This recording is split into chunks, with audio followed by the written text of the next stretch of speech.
लड़का से हमार बियाह करा दिल रे। जब रोज में चौक पर जाके फुलौना बेचता, गावे घूम के फुलौना बेचता। माने एकरा फुलौना बेचने से हमार धर्म करम चली हो।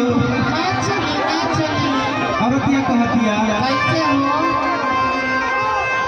रोज निकल जाला झोरा झूरी लाद के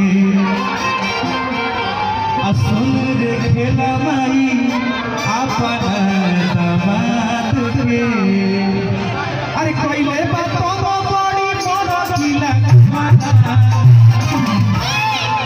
अरे रे माई रे अरे दादा हो दादा मने अपन दुख हम केकरा से कही कमला बाबा से।